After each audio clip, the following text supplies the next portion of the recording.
下来了，有没有？整个这个鸡蛋这边有一个撞到，然后悲剧了。你从冰箱里面拿出来的鸡蛋，我会建议你最好放在室温下，回温大概30分钟。太冰啊，你直接下那个热水哦的那个时间点会有点不太好分哦。我是夏天的时候在保存那个鸡蛋，常常放冰箱来。那你要煮这个温泉蛋的时候，要记得放回室温下去回温一下，晾干。起码要能够稍微淹过那个蛋，水多总比水少好。锅具啊跟火炉啊的那个状况哦，还是依每个人的那个家里的使用情况会有所不同。那我们现在就等水滚，滚了之后呢，就是下去的轻易。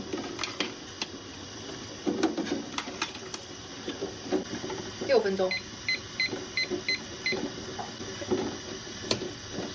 到了，把它先按起来，然后关火。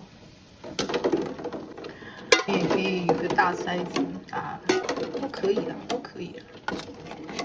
没有那么讲究啦，什么好讲究？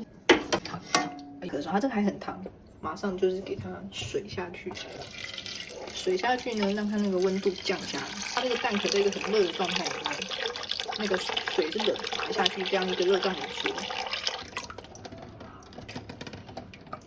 然后冷的水是一个方法，但也不是说140、100啊，我觉得应该还是有其他的方法，所以这水会有点变温。再放一锅新的冷水，温差培养器制作啦。这个如果说自己做，一次做个几10克的话，说不了，会有点麻烦。地势的地方，敲一敲。蛋比较钝，尾巴这个部分它是有一个叫气室吧，它是有一个空气，有一个空间在这里。这有没有看到？这个它这个底下这个中间是有一个膜的，这样子铲下来都有那个碎屑，还可以了。这个。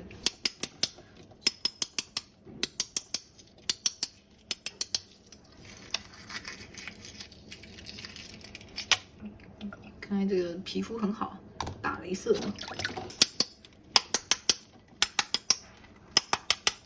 我觉得它这个7分钟哦，我觉得有些时候你看你的那个状态哦，锅子的状态啊，或者有时候气候也有差别。夏天的那个时间的数字可能就要抓得紧一点。那我觉得6分钟、7分钟左右还可以接受。它是有一种这种柔柔的浮啊，怎么有它这个状态？温泉蛋的状态不够的时候会怎样？就那个蛋白的那个凝固的程度不够，蛋白凝固的程度不够的时候呢，就你这个打开的这个也是看个人的一个取向。面店做的，他们有一些是直接打开来，这个连着蛋壳一起打开，然后蛋白的状况是没有凝固的，不知道怎么做。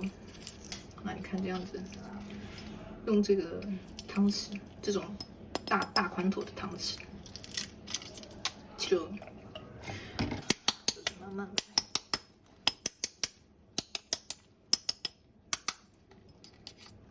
从这个尾巴的部分都轻柔的，非常温柔的，不要很暴力的。所以有些人他个性比较暴躁的地方，你叫他去剥蛋壳，包准气死他。就是这一层薄膜，你看到没？这个蛋壳跟这个蛋之间这个薄膜，热的蛋下去用冷的水冲啊，热胀冷缩之间，比较可以说把它这个抹的鸡蛋的这个沫的部分稍微分离一下。不然这个是这样。这就是你这个蛋本身呢，看起来很完整，但是它其实这个蛋壳是有缝隙的。那你在外面看是还好，就不知道。但你这个蛋一丢下去热水里面煮的时候，它蛋壳有一个缝隙，它那个受热，它的蛋白就会涌出来。还新鲜的话是都 OK。那你要注意就是不要买到那个臭蛋。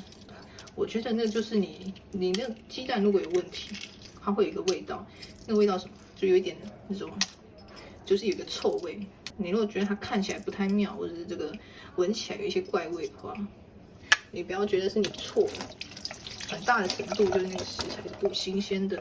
你要相信你的体鼻子，人类的鼻子会给你一些判断。你不要想说那个老板跟你说啊，那没有问题，没有问题，没有问题，就你闻就觉得怪怪，你看起来就觉得怪怪。那这时候你要相信你自己的那个判断。然后通常第一批做，比较大量，我都会做15颗以内，以上剥这个蛋壳，那就是要花比较多时间。那这样子转一圈，汤匙再进去转一圈，转一圈，转一圈，转一圈，下来了，有没有？就下来了。然后这怎样？看起来好像很简单，也是怎么说？